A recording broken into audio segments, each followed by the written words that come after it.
Love, exciting and new. Hello, Hannah Waddingham here. Have you seen the fabulous new Sun Princess? World-class entertainment, exceptional dining, and the greatest pizza ever. It's a love. Don't miss our Come Aboard sale with up to 40% off and free room upgrades. Visit princess.com or call your travel advisor to book. Princess Cruises. Terms and restrictions apply. Offer ends 2/28/25. Ships of Bermudan and British Registry. This episode is brought to you by Abercrombie. Build your fits of the day with Abercrombie's newest denim drop. Here's where to start. Abercrombie's 90s straight jean goes with any shirt from tees to sweater polos. Super versatile.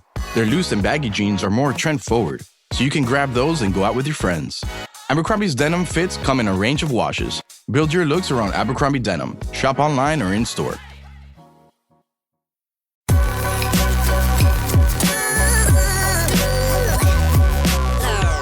The following is a presentation of the Belly Up Sports Media Network.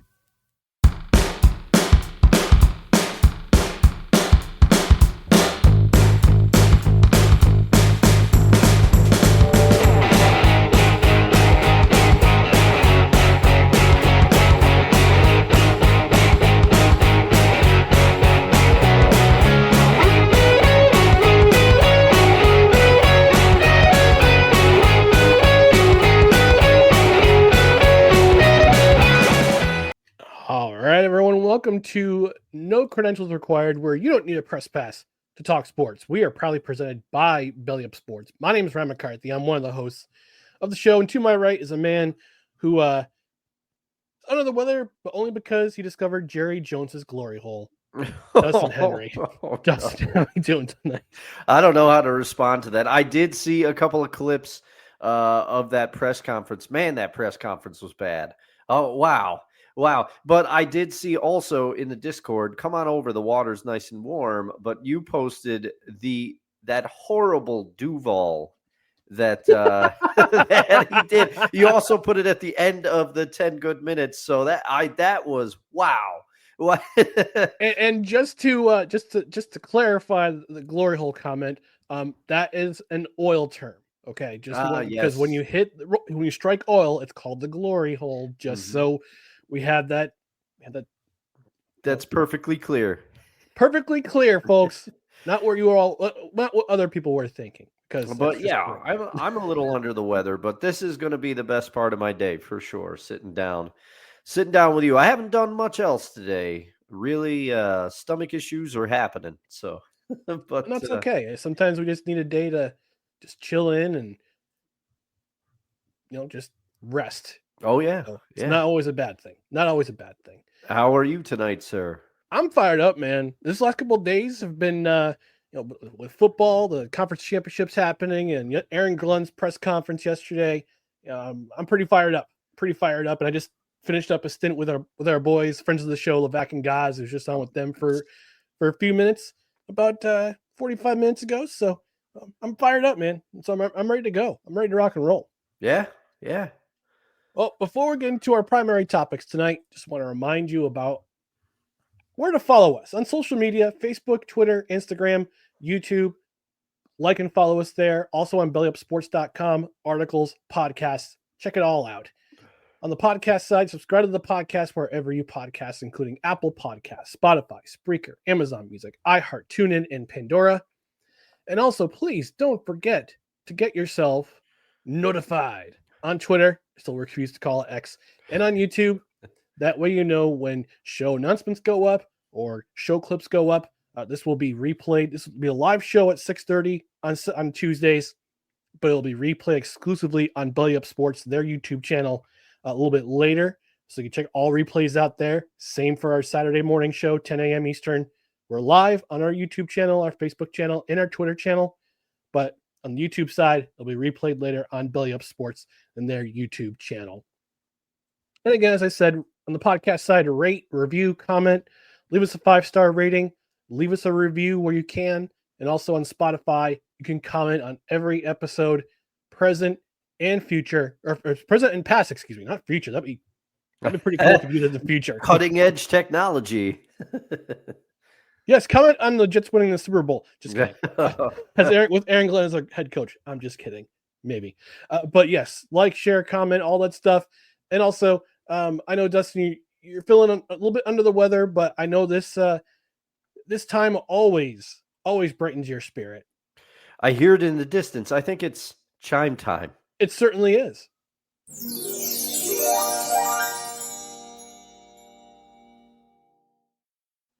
All right, so let's get going and talk about Sunday's games.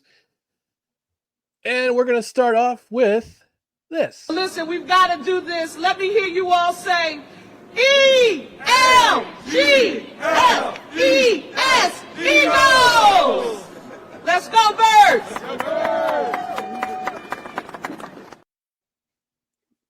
By the way, I posted that clip on our YouTube channel. We got some comments from that. We'll have to read those later. But yes, the Philadelphia Eagles, they first punched their ticket to New Orleans with a resounding 55-23 victory over the upstart, I guess arguably the upstart Washington Commanders, 55-23.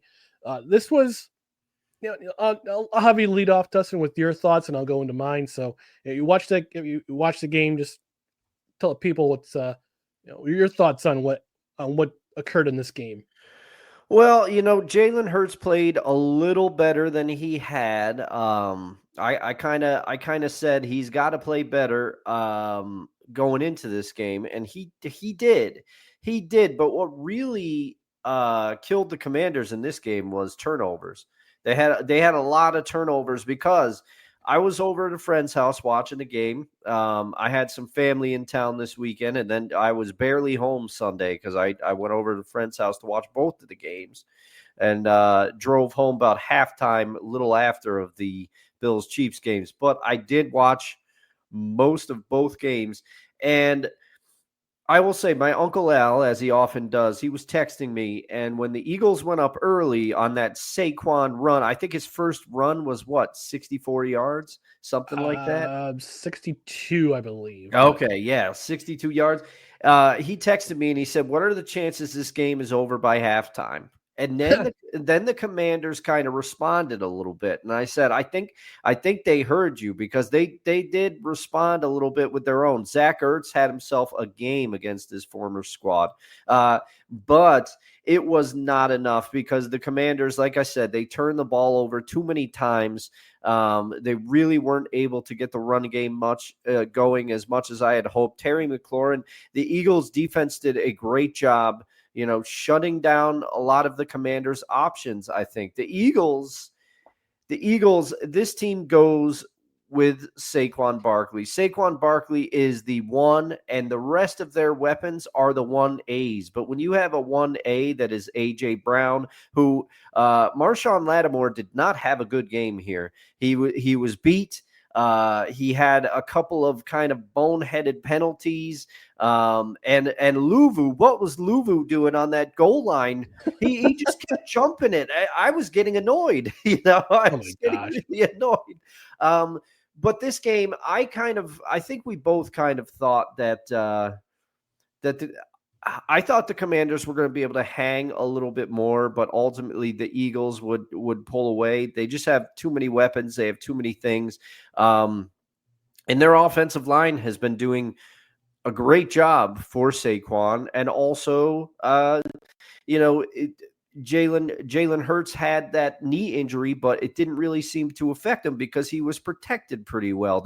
The Commanders, if I remember correctly, they didn't get that much pressure on Jalen Hurts. But, congratulations to the Eagles. The Commanders, they got a lot to be proud of. It's arguably one of the greatest turnarounds in recent memory in professional sports.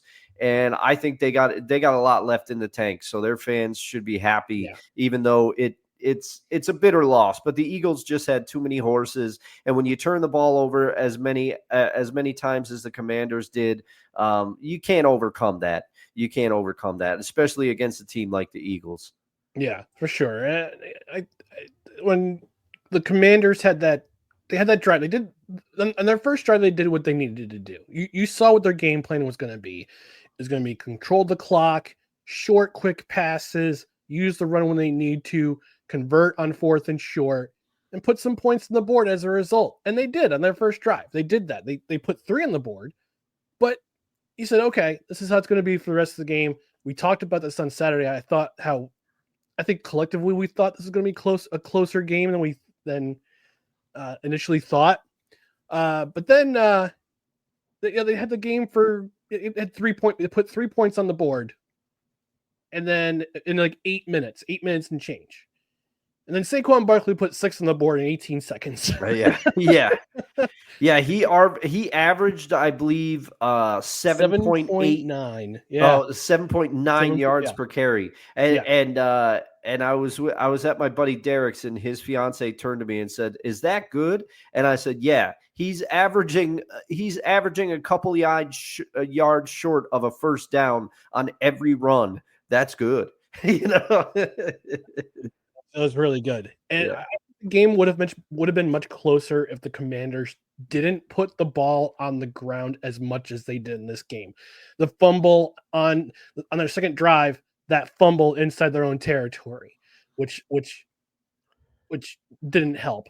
The missed field goal by Elliott helped because it got them within. The Eagles went up 21-3, but it could have gone much poorly if Jake Elliott hadn't missed that field goal, in which they responded tremendously with Jaden Daniels finding Terry McLaurin on that slant. It was great pass play, great run after the catch by Terry McLaurin, and they went for 2, which was kind of curious to me because I'm going, why go for 2? Just go for 1. You'll be within 1 score if you. I mean, not that they weren't going to be within 1 score. They were down by 9 at that point.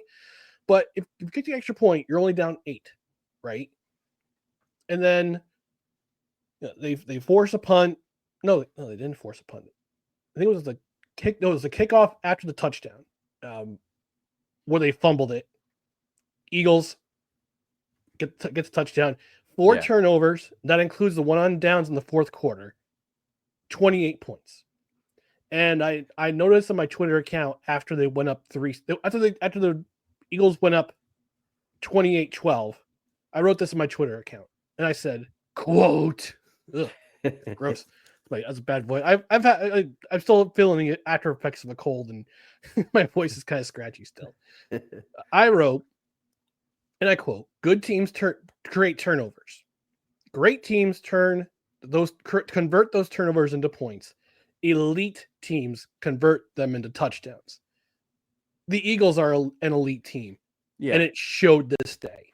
And here's a cool thing: the Eagles had almost as many rushing yards. They had 249 rushing yards. Jalen Hurts had 250 passing yards.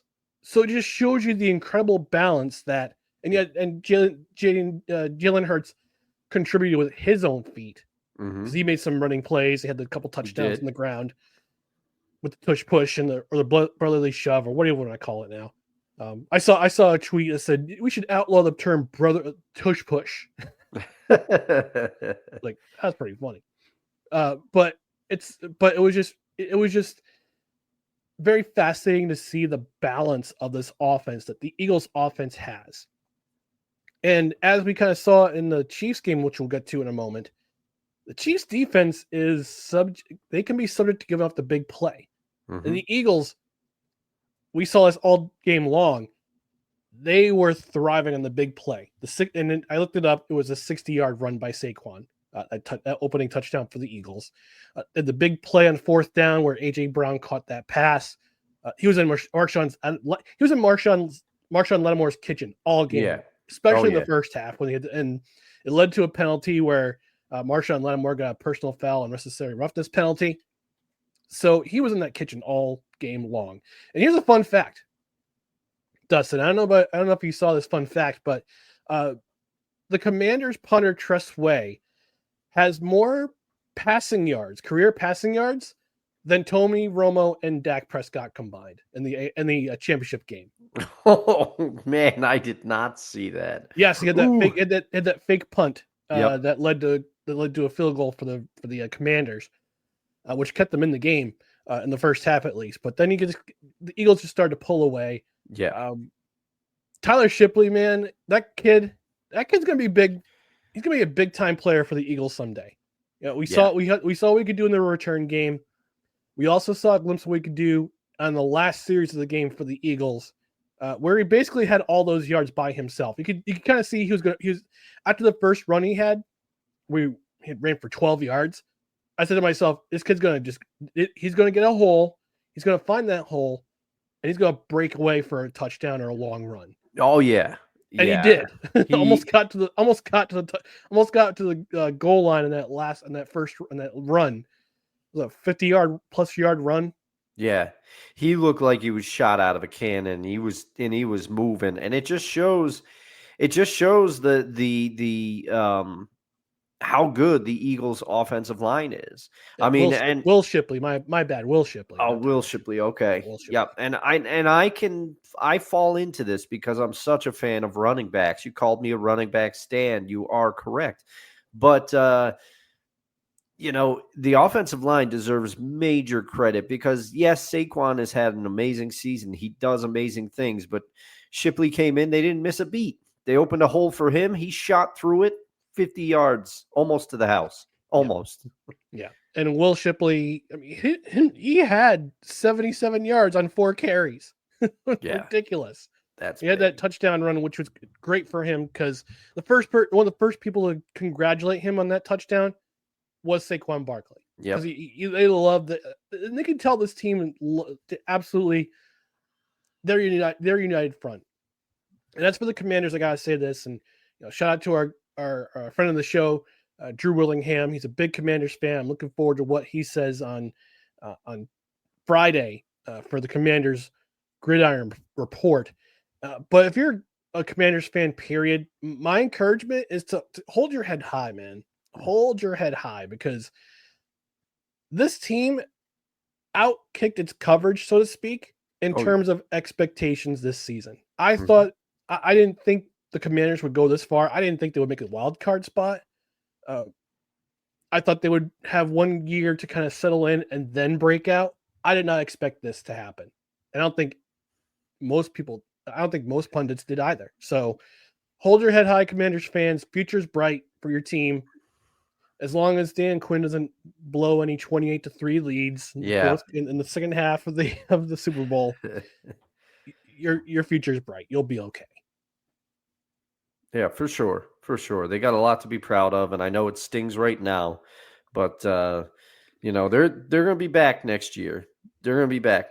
And it's funny and it's true, but to me the Eagles are, and next season's obviously going to be a different season, but the Eagles and the Commanders are going to be the ones that are fighting for the division, I think. And now everybody's prepared for the Commanders, but you hit the nail on the head. Dan Quinn, a couple of the decisions, some of his decisions hurt the team. Like you said, going for 2, I thought was a little premature. I know it's become the hot trend in football, and I know analytics say it, but sometimes you just got to take a point. You got to take a point. Well, it's interesting. Tom Brady said after that failed attempt, he said, "I'm surprised they didn't give Jaden Daniels more options. He didn't give the more options to run or to throw somewhere." And they tried they did the same play, the same 2-point play in the third quarter after they stopped the Eagles on a 3-and-out to start the second half, because the Eagles scored all those points and they still got the ball back in the second half. They got it first. Yeah. But the Commanders defense, what they did, got a 3-and-out, forced a 3-and-out. They scored a touchdown to get closer. And they got a 2-point conversion. So they made it 28-23, but then you just saw the Eagles just go into overdrive. Yeah. The team couldn't be stopped. The team absolutely could not be stopped. All right, we're going to talk about the AFC Championship in just a second. Before we do that, got some comments in the comment section. Mickey Delaney checking in, saying, "Hi, Ryan." Hey, Mickey. Good to see you. Hey, Mickey. How are you? Appreciate you. He's usually a guy who tunes into Drew's shows or Snowman's shows, so good to see him here. No credentials required in the chat. And Walker the saying, "I was rooting for Washington, but I do think the Eagles will give KC a tougher match." Yeah, I mean, interestingly enough, we're going to talk about that Chiefs Bills game. 32-29. The Chiefs are headed to their third consecutive Super Bowl, their fourth Super Bowl in the last 5 years. The last 5 seasons, excuse me. And this was every bit of a heavyweight fight that football fans expected. Before I get into the meat and potatoes of the game, I just want to say one thing. All right, so hear me out here. I'm really kind of sick of the talk about how the referees are always favoring the Chiefs. This is peak sore assery. Yes, I invented a new phrase. I'm going to make it merch. Sore assery. Because this is just a way of complaining that your team isn't winning. And we saw that same sore assery back during the Patriots dynasty. We saw it in the 90s with the Cowboys and the 49ers when they were so dominant. We saw that we see that when dynasties or near dynasties are about to happen. And I said on Twitter after the Chiefs-Texans game the previous Saturday, I said, we can whine, bitch, and complain about how the Chiefs get all the calls, but when it comes down to it, the team shows up when it matters most, and they don't need the officials' help. If you don't want to see them in New Orleans on February 9th, beat them. Plain and simple. And I got to give credit where the credit's due. It didn't look pretty at first for the Bills. I thought after the first series when they went 3 and out and almost had numerous turnovers on that drive, Chiefs go down the field looking very surgical. But to their credit, the Bills responded. They got a field goal and they forced a turnover from the Chiefs. And they thought, oh boy, this is going to be an interesting one. And it just like a great heavyweight fight. It was punch for punch all the way throughout the entire game. And the Bills had their chance to go for the knockout punch. They had 3:33 remaining in the game. They were down 3. They had all 3 timeouts. They had the 2-minute warning. And here was their play sequence for the rest of the game. Their final 6 plays of the game. Ty Johnson run for negative yards. Josh Allen scramble for 13 yards, get the first down. 2 consecutive incompletions. A 5-yard sideline pass to Curtis Samuel. And then Steve Spagnuolo finally dialing up the first exotic blitz of the game, which forced Josh Allen to make that throw, have it fall short of the sprawling hands of Dalton Kincaid. Where was the run game? Oh, wait, hold on. We must acknowledge our tribal chief. Do we have the theme? Absolutely we do. The following is a public service announcement from Wise El Jefe. Boston. This has been a public service announcement from Wise El Jefe. And every Bills fan right now is saying F Kansas City. Yes, everybody. Except for the barbecue. They probably appreciate good barbecue. I know people in Buffalo, they like to eat. Oh, they love to eat. I mean, wings. Just don't give them ranch. Give them blue cheese. They don't want ranch with their wings. I disagree with the city of Buffalo then. I am a ranch fan for my wings. Sorry or not sorry, according to Dustin. Yeah. But listen, the Bills had some time. The defense had a chance to get the ball back because there was only about a minute and change. About a minute and change. No, not even a minute and change. There were still 2 minutes left on the clock. Yeah. A little over 2 minutes left when the Chiefs got the ball back. They still had some time. They had time to force a 3 and out. They had time to force the Chiefs to punt. But like I said, when it comes down to it, the team shows up and they don't need the refs' help. And they certainly didn't need the refs' help when Kareem Hunt got their first down and Samaje Perine got that second first down. Yeah, that was his first run in a while too. That was a pass, I believe. Oh, it was a pass. That was a pass play. It was in the flat and just turned on the Jets, got the first down.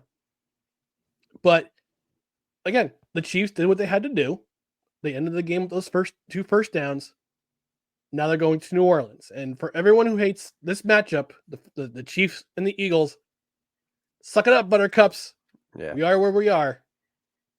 Like I said, all they had to do was beat them, and they didn't. So right now the Chiefs are in the catbird seat, and they're going to be in this seat for a very long time. been saying that. I've been saying that last couple of years on this program. Is the Chiefs are going to be in this position for a long time. All you got to do is stop them. Texans had their chance. They didn't do it. Ravens have had their chance. They didn't do it. Bills had their chances. They didn't do it. Like I said, I know it sucks. I know people are saying, well, I'm not going to watch the Super Bowl because the Chiefs are in it again. You're going to watch. Stop. Stop. All right, Dustin, what are your Wise says appreciate that, guys. We appreciate you, Wise. Thanks for stopping by, brother. Well, I actually talked to him last night, and he's I won't go into too much detail, but he's on the mend, resting comfortably, and I said, whenever you want to come on the show, just let us know. We'll make it happen. He says, absolutely. Well, I'll be there. Oh yeah, speedy recovery and good rest to you, Wise. But I will say, I kind of, I always I was rooting for both the Commanders and the Bills because both of those teams have been waiting a long time. And it is kind of frustrating to see, unless you are a fan of these teams, it is frustrating to see them back. But I do think it's going to make for a great game on February 9th. But to me, the Bills, you hit on it first. Where was the run? Because James Cook, when he was touching the ball, he looked good. And he gives them another dimension, and it seems like they kind of went away from that. Now, I don't know if he was nursing an injury we don't know about. Some people noted that he looked like he was favoring something on the sideline. But as far as I was concerned, when he ran the ball, he looked good. Looked good. I thought they should have gone to him more. Also, some of the play calling by Joe Brady, you hit the nail on the head there. Josh Allen has made a living being in the shotgun and then finding an open lane and running up the gut. And I don't think they did enough of that. They didn't stick to their bread and butter. Now, credit to Kansas City defense because maybe Steve Spagnuolo and the guys made them adjust what they wanted to do. But this is another issue where I feel like the play calling kind of hurt the Bills a little bit. Yeah. And the only call in this game that I remember thinking, well, what happened there was the pick / catch that it looked like to me it was dropped. So I didn't think it was a completion. It looked like to me the ball hit the ground, but the referees ruled it a catch for Kansas City because they said that he had it cradled in his arm. But that was the only call that I remember where I was like, oh man, I'm with you. If you don't want Kansas City just knows how to win, and that's what frustrates everybody. It's a cliche phrase, and I'm sorry to use it, but it's the best way that I can describe it. They just know. And I said on Saturday's show that they would have to score a 30-plus point game to beat the Bills, and they finally did it. They finally did it. They did it when they had to. They did it when they had to because I, like you, the way the game started for the Bills, I thought, oh, man, this thing is going to go sideways quick. But the Bills regrouped, but I thought that they should have stuck with the run more, and I thought they should have had more, put Josh Allen in the shotgun. Why you keep going for the tush push when it's not working? I don't understand some of the stuff that was called there. And that one tush push almost turned the ball over. Yeah. That would have been huge. That was a close call for him because he lost the ball, managed to get it back when Tranquil knocked it out of his hands on that lunge. Got the ball back, thankfully for them, because it kept the drive alive. Yeah. But when you tried it again, when you try to do the same thing over and over again, the other team catches on real quick. And I remember, and if you remember Dustin, when we went to that Jets Seahawks game in 2016. Shout out Eli Storch. We saw a play where the Jets completed a pass, which was, I believe it was a dead play because it was a penalty on either the Seahawks or the Jets. They ran the same play again. Yeah. And Richard Sherman picked it off. Yep. I'm like, what are you doing? When you see the tendencies happen over again, their team catches on very quickly, and they see those tendencies. The best coaches see tendencies and they attack them. Mm-hmm. That's what happened here. That led to a touchdown for the Chiefs. Yep. And that's the thing. The good teams show up when they need to, and they did. Because I will say, as much as people want to throw shade at Taylor Swift, I got no problems with Taylor Swift. All she's doing is showing up to an NFL game and watching it. She's not going, look at me. It's the cameras at CBS. It's a CBS directive. Oh, pan to her. To her. She's not looking for it. However, Travis's singing after the game, I could do without that. Okay. I don't need that. I don't need that. He does kind of annoy me from time to time, if we're being real here. I much prefer Jason is the superior Kelsey, in my opinion. I think I'm pretty sure it's America's opinion, but I think America's starting to grow tired of the Kelsey brothers. But I saw things in this game. I think the Bills exposed the defense of the Chiefs in multiple facets. They were able to establish the run, which they should have kept doing. Yes. In the last sequence in their last series of the game. And they were able to throw the ball downfield and either get chunk plays or that last touchdown in the first half where Mac Hollins found the end zone by Josh Allen. That was a great play and a great series. Yeah. So this Chiefs defense can be exposed if you can do it, which I think as the Eagles have a great chance of doing. But we'll save that for next Saturday's show for the Super Bowl preview. Yeah, we got to keep some stuff in the chamber.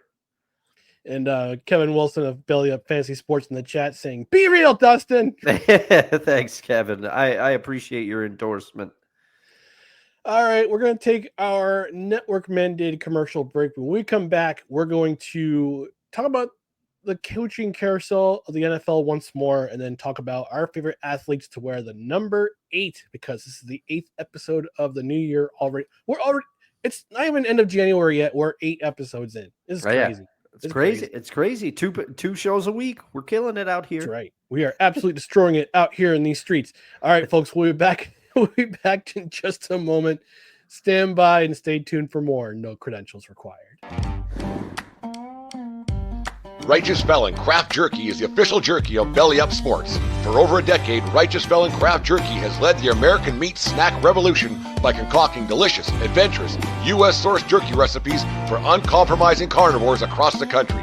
With 15 different flavors to choose from, Righteous Felon has all jerky lovers covered, and by using promo code BELLYUP, you will get 15% off your purchase at righteousfelon.com. Do your taste buds a favor today and rip into a bag of Righteous Felon jerky. That's right, folks. Righteous Felon Craft Jerky, as our friend Brent from the 1420 podcast narrated in that commercial. Fantastic pregame, fantastic in-game, fantastic post-game snack. 20 grams of protein in each 2-ounce package. Low sugar, so if you're trying to watch those carbs, trying to watch those calories, as we all are, for our New Year's resolutions, you want to get yourself some Righteous Felon Craft Jerky. You want to get some of the Craft Jerky, which is all natural, 100% beef.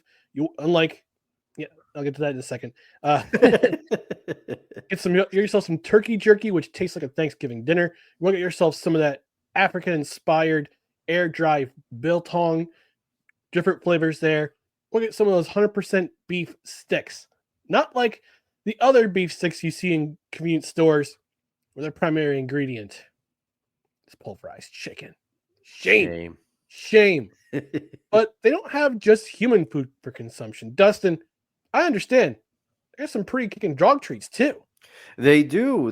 He loves them. My dog nephew Pickles. If you're a longtime watcher, you may have seen him, because sometimes I watch him from time to time for my sister. And I got him some of the dog treats for Christmas, and they are natural, and they have things like sweet potato and flaxseed. And I was over there on this past Saturday, and I know where his treats are kept. So I went over and I said, I'm going to give him a treat. And boy, was he fired up. I only picked the dog treats from Righteous Felon here.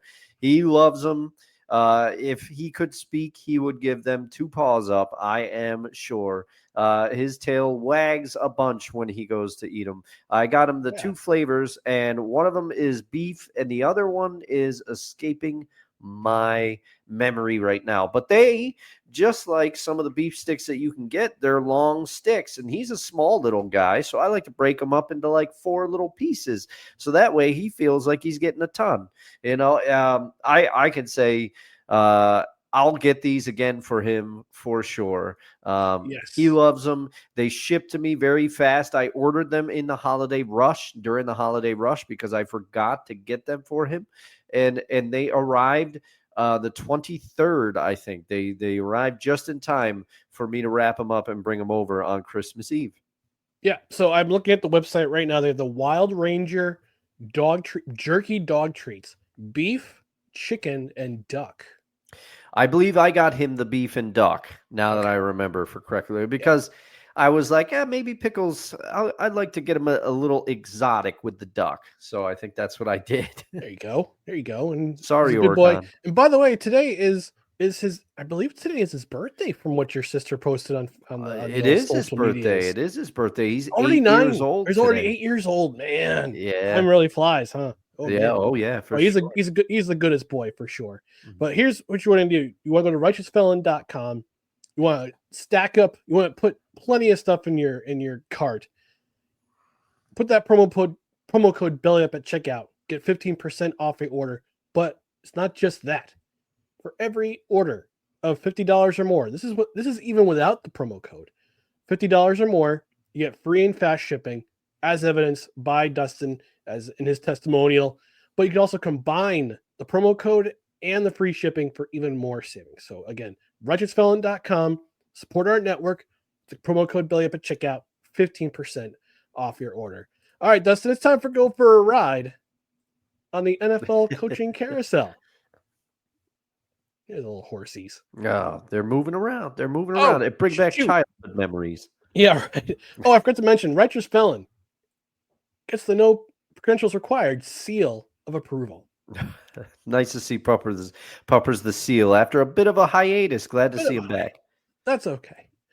All right. Yesterday we had several introductory press conferences for several head coaches in the NFL. We had Las Vegas Raiders introduced. That's the one. Yeah, the Las Vegas Raiders. They introduced Pete Carroll and their new general manager, whose name is escaping me. I think it's Slavic. I can't remember his name. I'm trying to remember. I got real-time research. Raiders. John Spytek. That's what it is. John Spytek. Mm-hmm. Sorry, So they were introduced to the public. That's the only press conference I didn't watch. I didn't get to see. My New York Jets introduced Aaron Glenn as head coach and Darren Muji as general manager. The Jacksonville Jaguars introduced Liam Coen as their head coach, and the Dallas Cowboys introduced Brian Schottenheimer as their head coach. Let's talk about some of these press conferences. Like I said, I missed out on the Pete Carroll introductory conference, but I listened to our guys, Levac and Gaz, today. And from the reaction that Levac gave, and maybe this is a little bit of a bias on his side because he is a Raiders fan, he said the most adult one was Pete Carroll being introduced by the Raiders. Well, and I didn't see the full thing. I've seen some stuff, and as a Seahawks fan, obviously Kevin and I, and also Staniel Smooth, if he's out there listening, he is getting roasted for his raisins and goldfish thing. Though I heard that he was on with Brent, and Brent even asked him about it, but.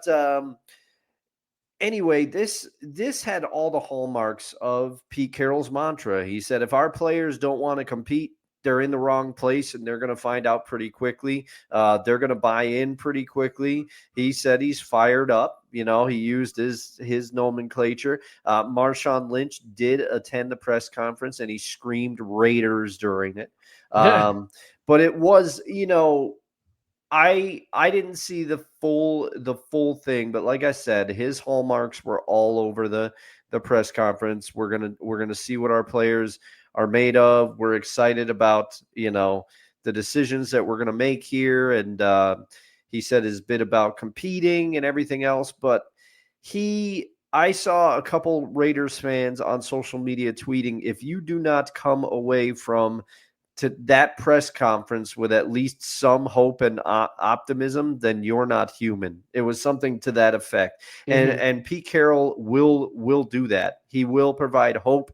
And I think that if you give him time, that's my only problem. And I understand that Spytech, I think if I know Spytech has final say on personnel decisions. That was not the way it was in Seattle, but I'm not 100% sure on that. But how much time do you give Pete to put his imprint on this team? I think he's got a 3-year deal with a team option for a 4th year. He'll be 78 at that point. Does he get the full time to kind of put his imprint on this team? And something that we'll probably get into on Seahawks Sessions. Mr. Smooth reached out to me and he said, hey, do you think that he would bring some of his guys to Oakland? There's already rumors that he's open to bringing Russ in. There's Tyler Lockett.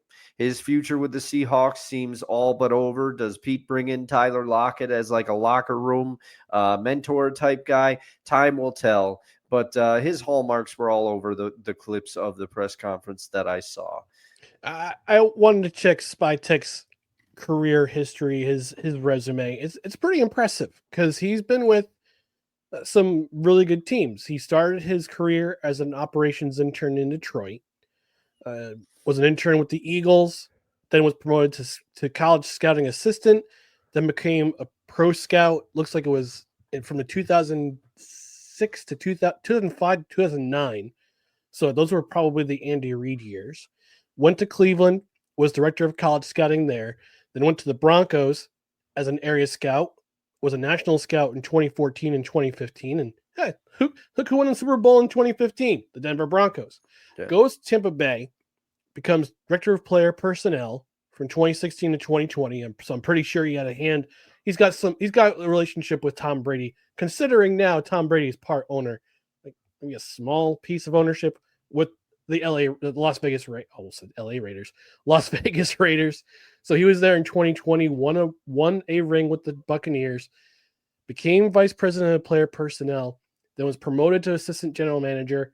Now he's with the Las Vegas Raiders. So we'll see what happens with them. So Good luck to them.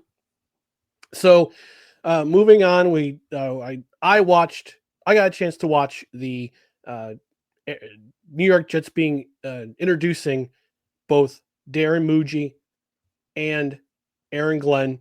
You can find most of my thoughts on my video, which is posted to No Credentials Required. Check it out after the show. Got some pretty impressive views right now. Last I checked it, I had 50 views on it. So, awesome. Nice. Go me. But I watched Darren Muji didn't have a lot to say, but he's got a pretty impressive resume. He was on the same Denver Broncos scouting team that John Spytech was in 2015. Oh. So he's been with the Broncos for forever, since he became an intern and was promoted all the way up to assistant general manager. Now he's with the Jets. And I want to play one clip. I do want to play one clip from that press conference. And it's not the one you think. Okay. I was impressed by Aaron Glenn on how badly he wanted to be the head coach of the New York Jets. I'm going to play this clip. It's courtesy of Sports NY, Sports New York, and the New York Jets. Listen, I want this job. I interviewed for a number of them, but I wanted this job. When I was going to my second interview, I want to make sure this is going to be the second interview. It's going to be the first of the second interviews. because I didn't want to leave the building without shaking Woody's hand and make sure we had a contract. So I'm just telling you now, everything else was really out of it. It was all about the Jets, and it's been that way from the beginning. The organization, we've already talked. I respect every little thing that you do because this is bigger than me. It's going to take us all. It's going to take us all to accumulate wins, and I look forward to working with you. Yeah, he impressed the heck out of me, and he took absolutely no flack from the press because he said right before he started taking questions from the media, he said at the end of his press conference or his introduction, he says, "I'm going to nip this one thing in the bud. We've already started communications with Aaron Rodgers. We're going to reevaluate things, and we'll come to a decision. We'll come to a decision with him." Mm-hmm. And he kept getting asked that question by the media in the scrums afterwards, and he kept insisting, "I'm not going to tell you. It's like a poker player. You're basically asking a poker player to look at your hand. Yeah, look at his hand. He's not going to tell you. He pulled the Nick Saban when he said, "I told you once, I ain't telling you again." So good on Aaron Glenn. And here's one thing I missed in my video that I posted was Woody Johnson. After this, in the scrum, he was asked about personnel player decisions. And I think he had a come to Jesus moment from all the roasting he took throughout the season with those hit articles on The Athletic and lots of radio silence by them today. So I'm pretty sure there's going to be a hit article on Aaron Glenn or Darren Muji sometime coming up on The Athletic. But he was asked about player personnel. He says, "You know what? I just got to let the coaches coach. I got to let the players, I gotta let the personnel do their thing. I got to stay out of the way. I have to be a better owner." I'm like, where has this Woody Johnson been?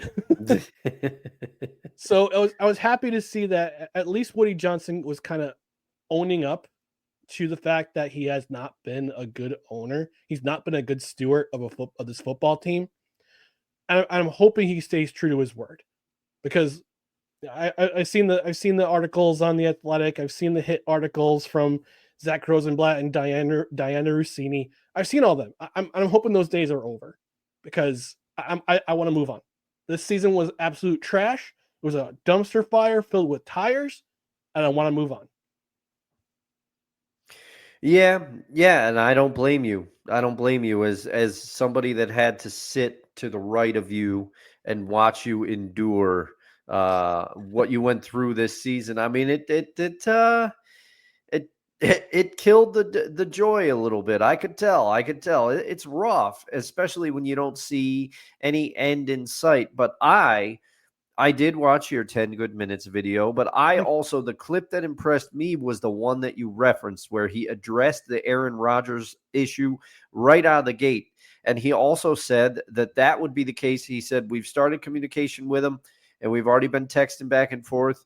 And he said, "Mooj and I came to work on Sunday and we've talked and we've already established we're starting to make decisions on a number of players on this roster." Yeah. So, you know, he basically said, "This is where it is, and that's all I'm giving you." And that's the part that impressed me. It was a very business approach to that press conference in New York there. He channeled his inner Bill Parcells and basically gave the media absolutely nothing to talk about, which I say bravo. Bravo.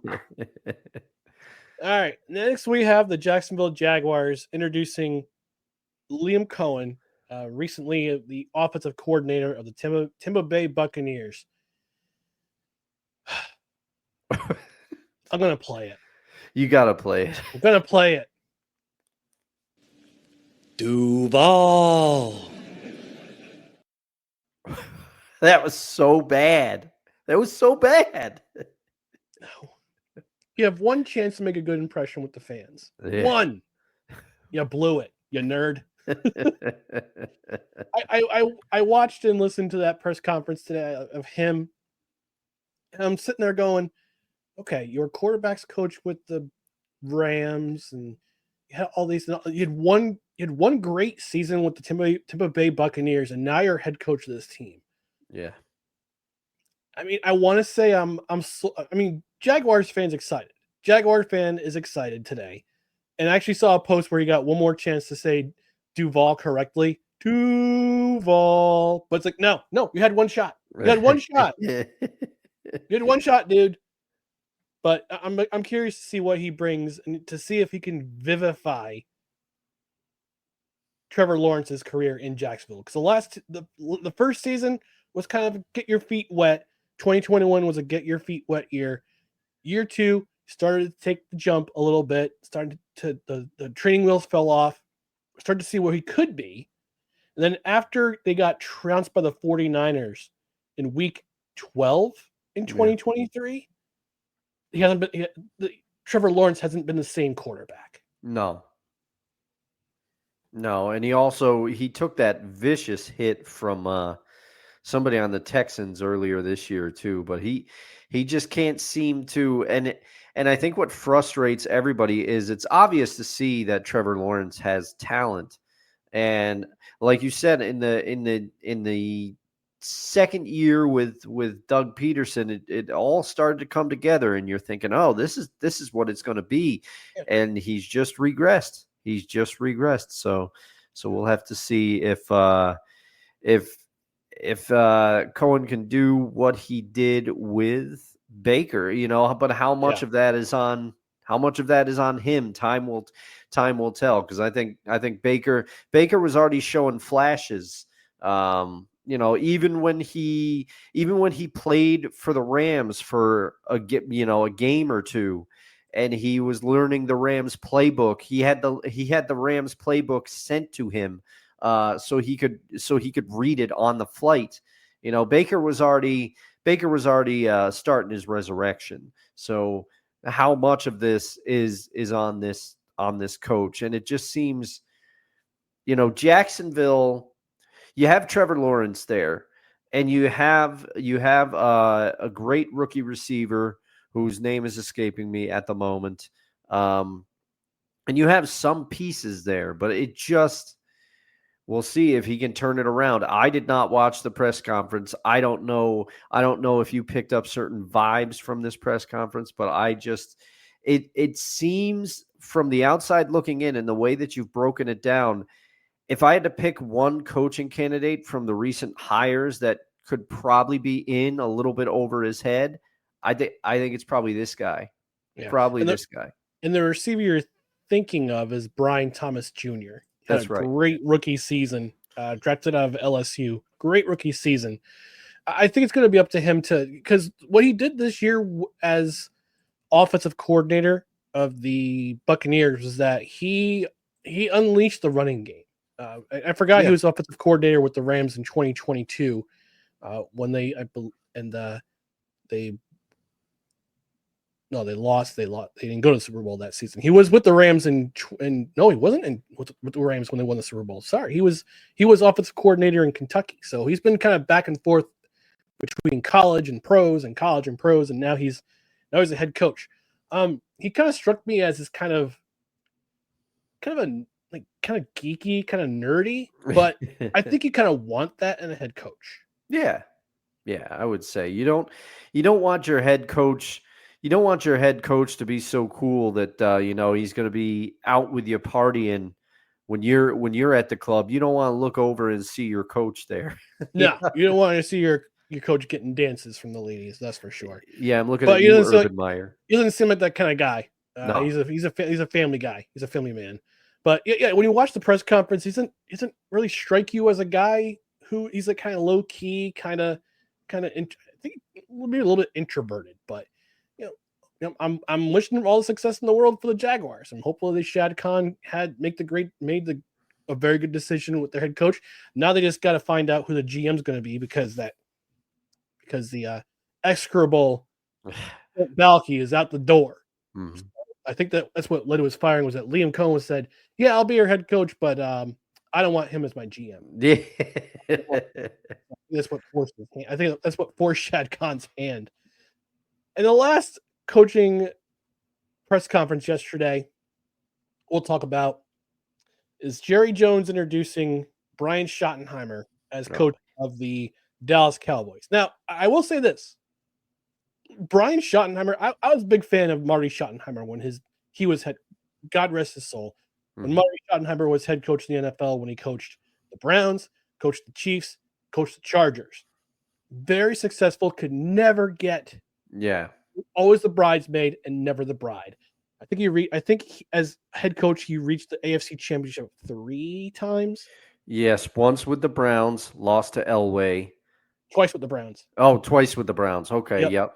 Lost to Elway, and then once with the Chargers, and that was once with the Chiefs.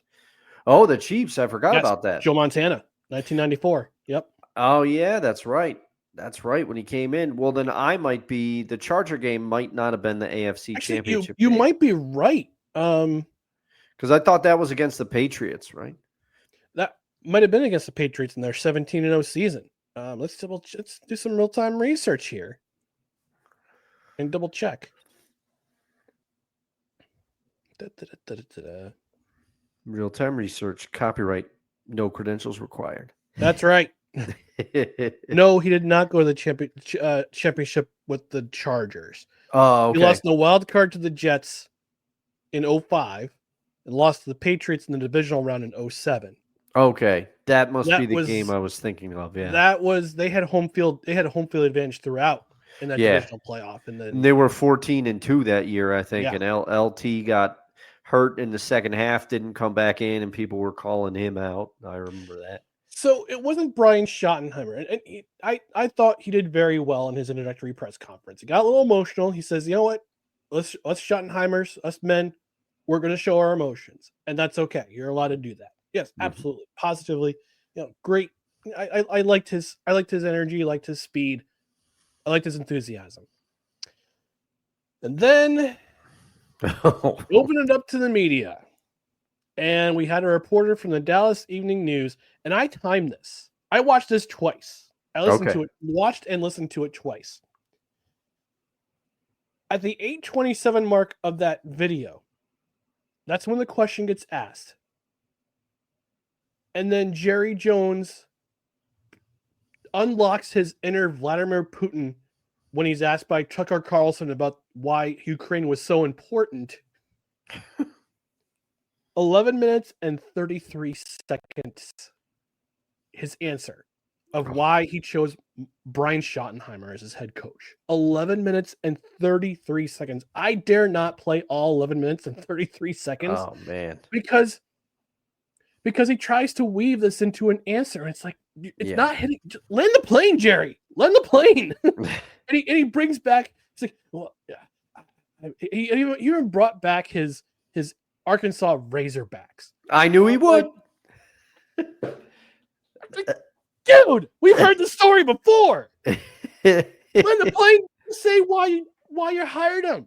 Just tell us why. Don't give us this weave, this bob and weave, and try to make a point about evaluations and says I can't get out of my comfort zone, but I'm proving you wrong. I'm totally coming out of my comfort zone. Land the plane. Tell us why. Don't give us an 11-minute and 33-second answer as to why you hired Brian Schottenheimer.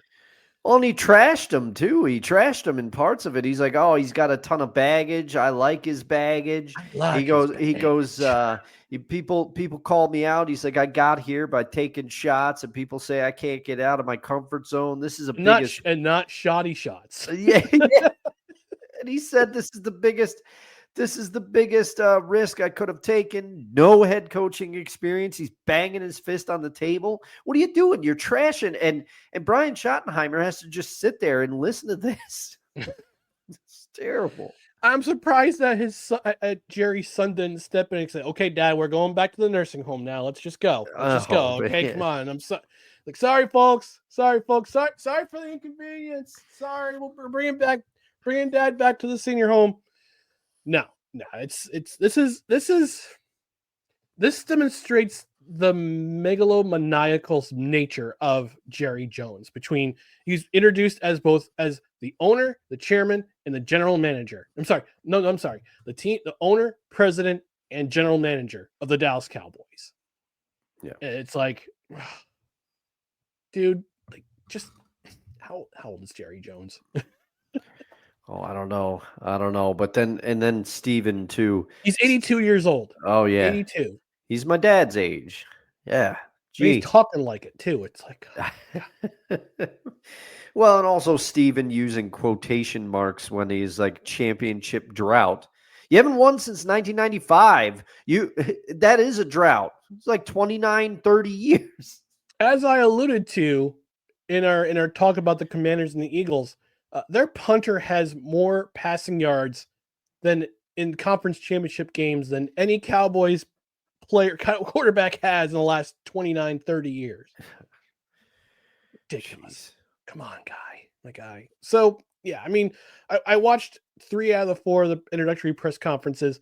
The Saints are a standalone as the only team who has not filled their coaching vacancy as of right now. So we're still waiting on them. They had an interview with Kellen Moore, in-person interview this week, naturally, because they're going to be in New Orleans in a week, or 2 weeks, excuse me. Mm-hmm. So let's see where this goes with the Saints. And it's interesting that AFC West, listen to the head coaches that are currently going to coach the AFC West next year. Andy Reid, Sean Payton, Jim Harbaugh, Pete Carroll. Yeah. It could be a fun division. It could be a very fun division. Because let me tell you, Pete Carroll and Harbaugh, they don't get along too well. So it's nice to see them. Their beef goes all the way back to college, and then they had that rivalry when Pete was coaching the Seahawks and Harbaugh was coaching the 49ers. So it could be fun to see that again. And Andy Reid, obviously, Andy Reid is gonna be able to decide when he wants to go from Kansas City. Like he'll erect a statue of the man, and he's figured out his clock management woes from his younger days in Philly. He's got that all figured out. Yeah. All right, let's get the comment before we go to our last segment. Let's hit the comment section real quick. We got Kevin and Dustin, Kevin and Mickey saying hi to each other, so we'll get rid of those. Wonko saying 100% watching the Super Bowl between 2 teams I don't care for. It's the Super Bowl. Thank you. He says, plus it'll be nice to see some good football in New Orleans for a change. Taking a shot, which they lost their offensive coordinator because he's up in Seattle now. That's a shoddy shot right there. No. He also says rooting for Pete. Tough task in that division. That's for sure. That's for sure. Kevin's saying, I hate the Raiders, but Pete can turn me into a fan. Interesting. Mickey's saying he thinks that some of the Seahawks will go with Pete. I'd like to see that. And Wonko's saying, you're right, Mickey. Both loyalty to Pete and the Seahawks guarantee it. And the Seahawks cap guarantee it. Mm-hmm. Yeah. All right. So, sorry. Let me end this. This has been the NFL coaching carousel update. I'm gonna miss that one when the last coach gets announced. No, it's been nice to have around. It has. I'm just gonna be sad when this carnival leaves town. I won't miss the carnies though. No. All right, so this is episode number 8 of 2025, and we've been going over our favorite athletes to ever wear the number associated with the episode. So today's episode is episode 8. We're going to talk about our favorite athletes to wear the number 8 that we've seen play during our lifetime. Dustin, I'm going to hand it over to you. Who's your favorite athlete to wear the number 8? Well, I'm going to make this quick because this one came down to 2 for me. One of them you're not going to be surprised, and then the other one you might be surprised. Okay. I thought long and hard about Matt Hasselbeck because I've always had a soft spot for Matt Hasselbeck, and I watched him grow as the quarterback of the Seahawks. Those early years after that trade from Green Bay as Favre's backup to Seattle were a little rough, but he figured it out. He was a 3-time Pro Bowler. I've always liked the way he carried himself. He was a fiery competitor, but he lost out to Cal Ripken. Cal Ripken, he's an Iron Man. He's got that streak.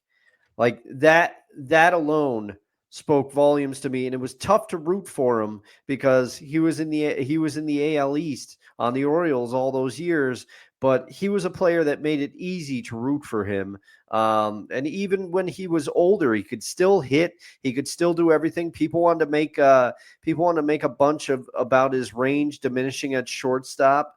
He was still good enough. I mean, nothing but respect for Cal Ripken, the way he carried himself, the way he played the game. His numbers speak for himself. But to me, the most impressive one is that Iron Man streak of the consecutive games. He never missed a game. He was reliable. And for a lot of years in Baltimore, he was one of the reasons to watch, because the Baltimore Orioles had some tough teams in the 90s there. We liked the fact that they were in our division, because you used to get some guaranteed wins against Baltimore, but it was never because of Cal. Cal always brought his A game, and just ultimate respect to Cal Ripken. So I had to go with him. And Matt Hasselbeck almost overtook it, but Cal Ripken is the pick for me, Ryan. What about you? Who was the other one you had in mind? It was either Matt Hasselbeck or it was Cal Ripken. Came down to two guys. Yeah. Okay. Came down to two guys for me as well. And I'm going in a different direction, like I always do, always have since I was a little kid, in terms of going my own direction when it comes to things. It came out to two for me, and they were both in hockey. First one being Alex Ovechkin. Yeah. I believe he's 20 goals behind Wayne Gretzky as of this recording for all-time goals scored in the NHL in history. But the number 8 that always be in my mind as the greatest number to wear the number 8 right now, Teemu Selanne. Yes. I looked at Teemu as well. He's an ageless wonder. Both of those guys, Ovi and Selanne. But yeah, he's drafted by the Winnipeg Jets in 1988. Made his NHL debut during the 1992-1993 season, and promptly set the rookie scoring record with 76 goals that season. And he just kind of knew what kind of player he was going to be. Now, initially, he didn't wear number 8. He wore number 13 for his first 2 seasons in Winnipeg. Switched to number 8 after the 1994 season. So he spent his first couple seasons in Winnipeg, was traded to Anaheim during the 1995-96 season. And from reading his biography on Wikipedia, he was so upset that he got the news that he was traded that he left the arena without speaking to anybody. Oh, man. He was so upset. But I think it was part of a reason, because like many Canadian franchises at that time, like with Wayne Gretzky and the Edmonton Oilers, Pete Pocklington was persona non grata in Edmonton after he traded Wayne Gretzky to the LA Kings in 1988, August 9th, 1988, which will ever be etched in my mind as an important date in NHL history. But you could also put February 6th, 1996 as another important day in NHL history, when Selanne was traded from Winnipeg, which would relocate to Phoenix the next season to Anaheim. And took him some time to get adjusted, but wound up being one of the key cogs with the Mighty Ducks of Anaheim at the time. Went to San Jose, went to Colorado, came back to Anaheim in 2005, won a Stanley Cup in 2007, the only Stanley Cup he would ever win. But he still played key minutes with the Ducks that year, with his fellow Finnish player Saku Koivu, one of the other great Finnish hockey players to play in the NHL ever. Here's his final career stats. In the regular season, 1,451 games played, 684 goals, 773 assists. He scored 255 career power play goals, 7 shorthanded, 110 game-winning goals. Outstanding. Wow. Yeah. Outstanding. Just such a talented forward, fast skater, hard shooter, great shooter, outstanding shooter. His shooting percentage lifetime, according to hockeyreference.com, 15.1%, which is actually pretty high for a player who played that long.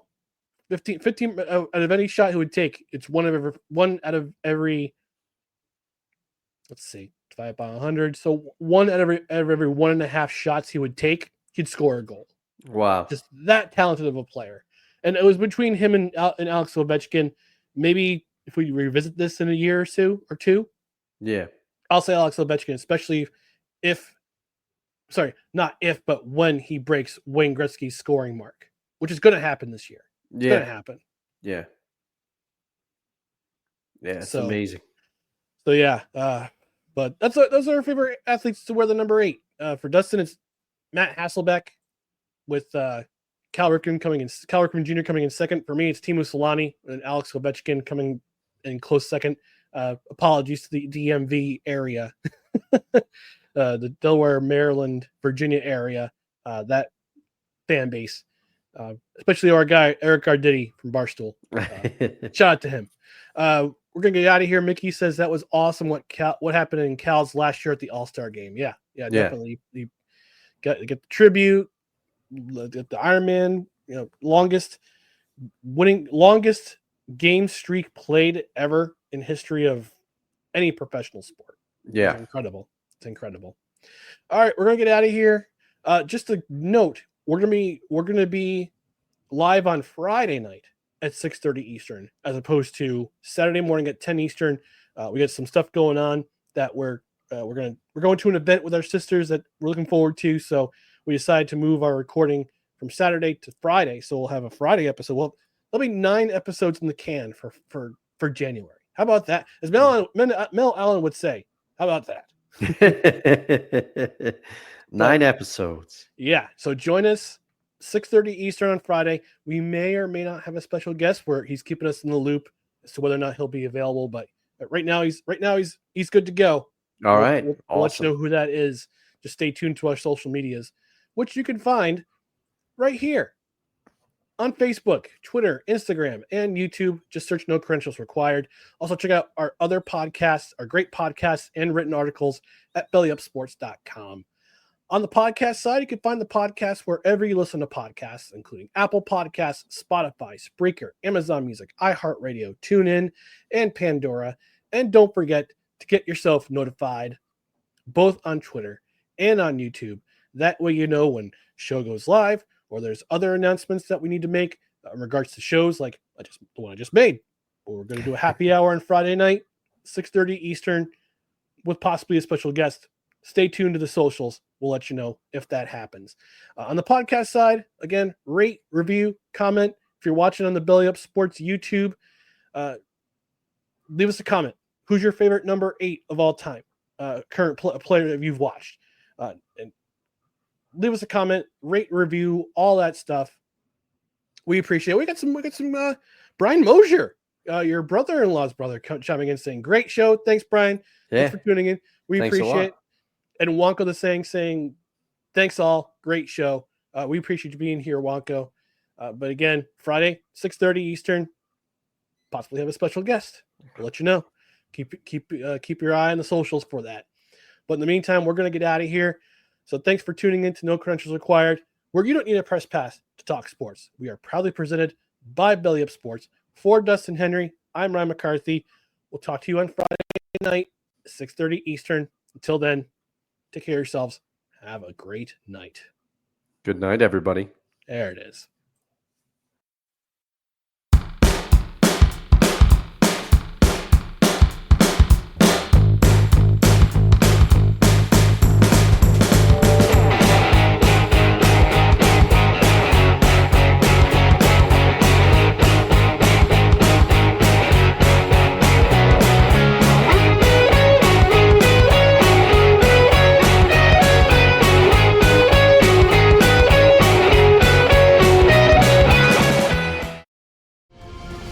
This episode is brought to you by Paramount Plus. Gladiator 2 is now streaming on Paramount Plus. Rated R.